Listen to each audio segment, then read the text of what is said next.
salaamaaleykum wa rahmatulah wa barakaatu mbokk internet yi Yaakaru TV ñu ngi leen di jaajëfal di leen ziar tey nag dañu am gan fii Kolda am na gan parce que Arouna bi ngeen di gis ci télé bi waaw muy def lu rafet lu nice di yee nit ñi kooku tey moom lañ toogal fii nii muy suñu invité ci chaîne Yaakaru TV waaye nag moom dafa am li koy indi Kolda précisément mais loolu xam naa dinañ ci ñëw. Arouna naa def yaa ngi ci jàmm. maa ngi leen di nuyu. maa ngi nuyu aussi la seule et unique chaîne. bi nga xamante ni tey tout Koldois. di ko suivre donc à travers ce micro. à travers cette caméra. mu nekk lu nga xamante ni après day jur ay studio. jur ay panel ay cadre bu mag a mag bu nga xamante ni day concurrencer avec les plus grandes télé de la nation sénégalaise et de la sous-région yàlla mën na ko tout début est difficile lépp ci benn la commencé mais juste li may wax tàmmati ko wax sama étudiants yi rek mooy la confiance en soi cette confiance si vous l'avez Inch'Allah le reste ça viendra avec le temps donc à travers ce micro je salue tous les Koldois waaw et Koldoises macha allah waaw maa ngi dégg léegi ci sa kaddu nga naan say élèves kon professeur nga waaw maa ngi jàngale ok professeur la mooy damay jàngale développement personnel mooy lépp lu nga xamante ni day may nit ci confiance macha allah day tax mu jóge ci timidité ragal wala peur wala stress jéem a xool naka lay nekkee nit bu gën a am yaakaar parce que ñun umpale woon ni lépp lu nit di wut ci biti mi ngi ci moom donc loolu nekk ci biir la ñuy jéem a génnee ba mu gën a am confiance mais aussi damay jàngale par ailleurs lépp lu nga xamante ni day dugg ci histoire ak géographie moo may permettre mooy def ay analyse géopolitique ak géostratégie xam naa moom xarañ nga ci lool quoi parce que ñu ngi lay suivre bu baax au fait maa ngi doon wax ma ne que tey yaa ngi Kolda bon noo gisee suñu Kolda gii parce que fii la ñuy ne Saare Sukaabe mooy dëkk ndaw ñi fii la ñuy ne Kolidado donc Fuladu yaa ngi tey Fuladu donc bi nga ñëwee lan moo la njëkk frappé d'abord fii suñu Fuladu bi la richesse j'ai vu une énorme richesse à travers cette région mu bokk les dernières yi ñu def mën naa ni après découpation yi territorialisation yi bien vrai que Kolda existé moom Ziguinchor ñoo fi nekkoon Sédhiou la ñu yokk ak Kédougou effectivement donc avant boo jëlee basse Casamance bi yëpp da nga daan am Ziguinchor ak Kolda yóbbaale côté Sédhiou bi ba frontière am ak Tamba avant Kédougou di génn mu nekk fu nga xamante ni zone frontalière la dafa am Bissau à côté Gabou am Conakry fële li ñuy wax Fouta Djallon mu nekk ñaari zone yi nga xamante ni historiquement muy le Gabou ak le Fouta Djallon bi yëpp c'est des zones suffisamment riches plus basse Casamance bi nga xamante ni mooy la partie la plus verdoyante du Sénégal c'est en quelque sorte c'est le grenier c'est là où même tous les Sénégalais devraient se nourrir moo nekkoon zone bi nga xamante ni man bi may ñëw ci yoon bi romb naa ay darkase yu bari ci garab yi wàcc naa ci biti darkase yi mango yu ñoragul xam naa ni mois de mai lay ñor ma profité lekk ci darkase bu baax xam nga mu nekk lu nga xamante ni da ngay ñëw gis muy wadd ñii ci suuf et là on se pose la question on est dans une zone très riche qui est composée de plusieurs jeunes il y a énormément de jeunes mais comme activité j'ai vu que des motos et soit des mécaniciens Jakarta des mécaniciens à côté des tôliers à côté wala vulgarisateur ma ne bon moi l'analyse que j'ai fait mooy y a pas encore de perspective yi nga xamante ni l'État l'a mis sur place comme des politiques endogènes yu war a mën a à partir de la ressource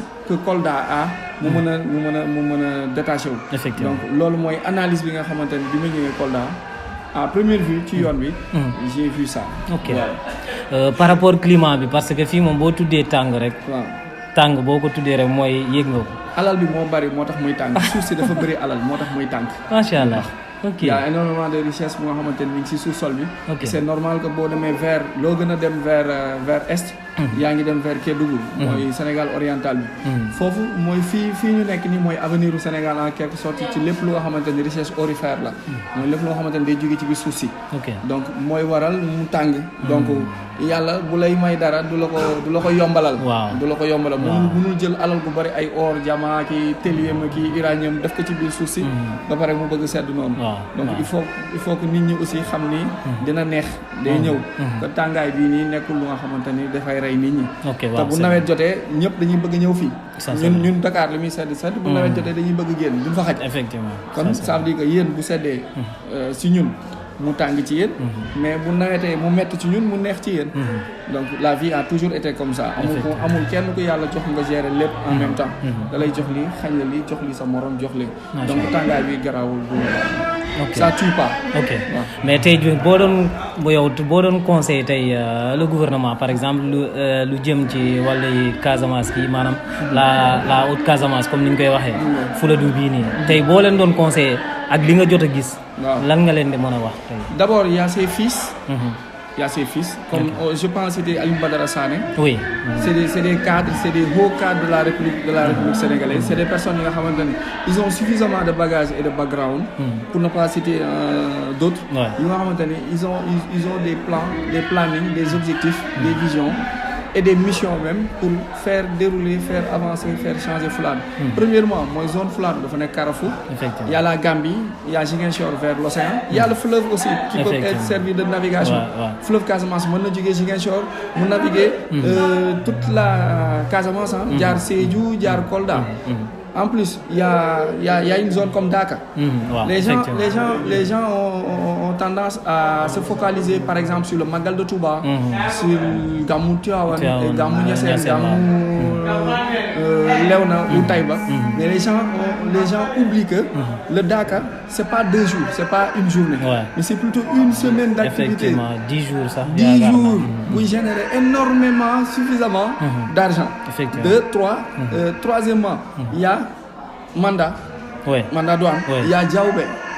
Donc, c'est des structures, c'est des zones où on ñàkkul pour que état bi ñëw def benn teg loxo ñëw def benn orientation mais aussi surtout mu xool ce que Kolda produise effectivement comme ressource mu def benn li ñuy wax la politique l'industrialisation endogène pour mën a faire pousser Kolda vers le sommet. Ok macha allah ok bon ñu ñëw léegi ci li la fi indi sax mun naa wax mooy nekk da nga ñëw gàmmu moo la indi te nga ànd ak sa Cheikh Mourabbi ak tamit ñu bëri parce que sànq yaa ngi tudd Aliou Badara nga xam ne suñu grand la ku baax on le salue de passage même mu ngi def fii liggéey bu am solo kooku moom mën nañ koo seede bon léegi gàmmu bi moo la indi bi nga ñëwee gàmmu bi tamit sur le plan religieux nan nga gisee Fuladu bii nii nan nga gisee Kolda.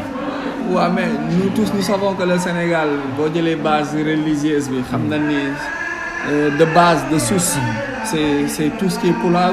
Effectivement. Si c'est pas le nord, c'est le sud. C'est une même lignée, soit Fouta du Sénégal ou le Fouta de la Guinée.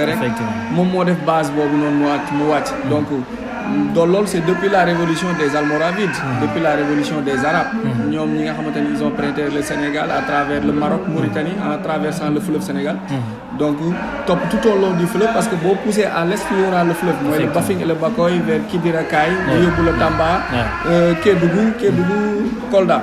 Donc zone navigable, l'espace du temps, les peuples musulmans avaient l'habitude de Sampaseni Daara, Sampaseni Daara, dajale seen nit di leen jàngal xam nga pour di leen gën a yiir pour di leen gën a yokk ak yooyu noonu donc man ma bokk ci daayira bi nga xamante ni dañuy faral di dem chaque mois wala chaque 2 mois quelque part seeti suñuy mbokk seeti suñuy ñoon dem waxtaan ak ñoom ci li nga xamante ni moom lañ bokk muy salaatul fatiha muy li nga xamante ni tey mën naa ni mooy suñu doole mooy suñu force moom ñu dimbali bu subaa ñu ngi Pikine ginnaaw suba ñu ngi Bargny ginnaaw suba ñu ngi Sacré-Cœur tey ñu ñëw Kolda wala ginnaaw suba ñu dem Saint-Louis juste di waxtaanee lu nga xamante ne lépp lu yoon la bu ndaw mën a jaar bu nga xamante ne ñun suñuy maam El Hadj Malick bàyyi woon na ko fi suñuy maam Cheikh Omar Foutiyou Tall bàyyi woon na ko fi suñuy maam Baye Niass institut ñoom ñëpp bàyyi woon nañ ko fi mën ñu nekkaat ci yoon boobu nekkaat ci tànk boobu donc du def lu dul di profité ci événement bi di tàllal loxo yàlla suñu borom subhanahu wa taala mu yokk nu kàttan yokk nu doole